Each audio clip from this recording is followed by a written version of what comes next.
Next up, it is Louise May, Council Candidate for St. Norbert. Thank you, Michael, and thank you for inviting me. I'm very pleased to be here tonight. I appreciate the return to history that some of the other panelists have begun, and I'd like to go further back.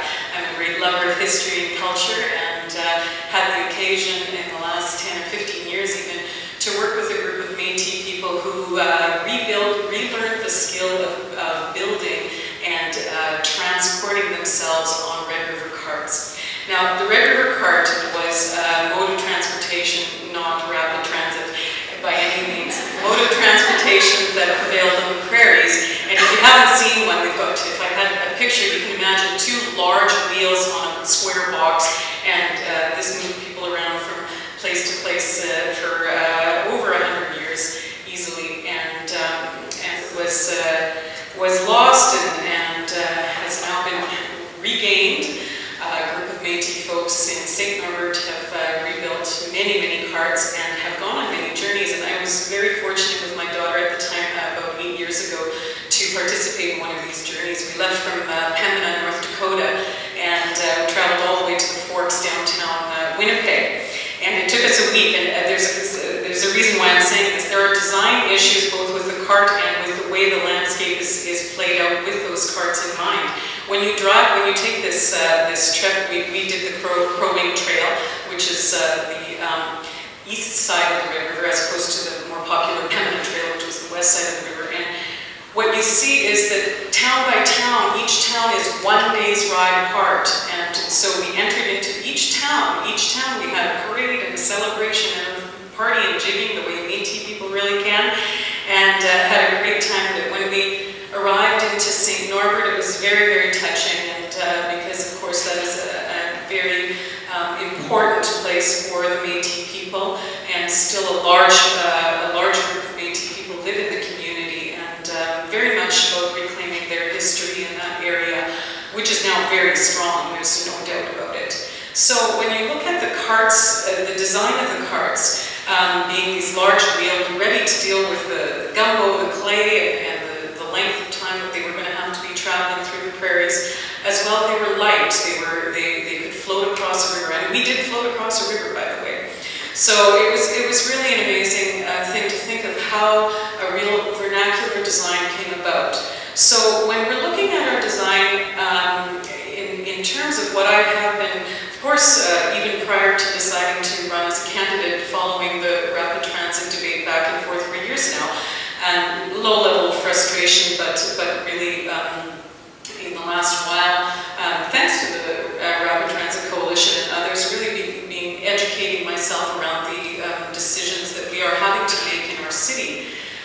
We need a plan, we need a vision, and I believe that a vernacular design is not actually that far away. I think we're right on the edge of it, and I think if we sat down in the right situation with the right decision makers and the right movement forward, we could have a plan that could be split. And that plan would also include incentives and disincentives that were tailor-made to our communities. There's a long list of incentives and disincentives. I know we probably all know some of them. And I believe that there's a right mix that we can put forward to the people of Winnipeg and say, look, we need to cut our car transportation, we need to cut our car usage, let's say in half. Wouldn't that be great? Let's say we cut it in half. Well, what is the right package deal that we can sell people on this notion, and how can we get that out?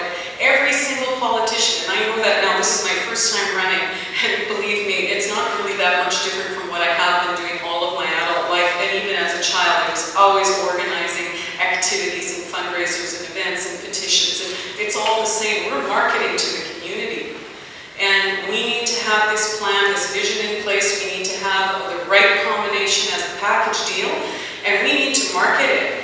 And what we're doing right now, all of us who are running for office, we're marketing our ideas to our community, and believe me, this is an idea that I'm marketing.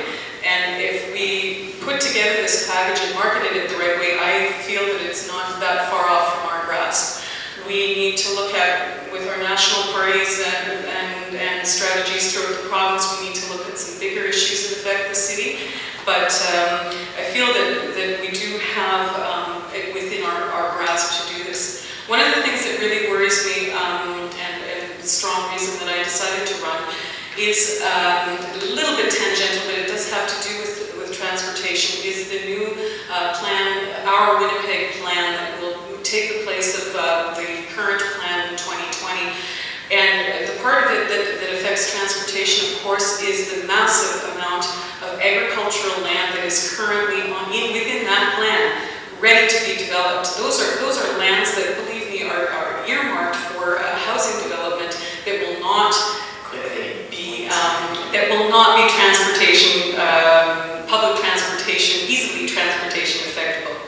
In conclusion, then, I'd just like to leave you with one image. When we were riding in our carts and horses after the week-long ride, and we got to Bishop Brandon, which is the edge of my ward, off to the west, coming under the underpass, was a group of about 100 Sioux Nation riders that had ridden from Calgary for this same event. And they came in as we were going over the bridge, and believe me, I think I can speak for everyone on that trail ride that it was really a momentous opportunity for us to understand our space and our time very, very differently. Thank you.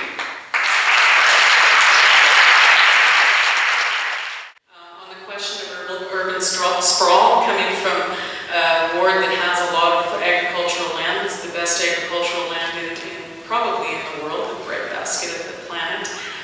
We have a lot that we need to preserve in the agricultural lands, and we need to make that an issue. This is not the place for that. We're talking about transportation, but that's something that I urge you all to really consider. We have good arguments for not sprawling anymore. We have even better arguments for maintaining our agricultural lands. So that's something that I want to use this campaign very much to put forward that idea. Also, as a farmer, I believe in it with my hands. I guess in closing, I feel that, as I've been saying recently, or sort of joking, but not really, this is my first time throwing my hat into the political arena, and it is extenuating circumstances that have brought me here. And I believe that we have small windows of opportunity where we can make significant amount of changes, and this is one of them.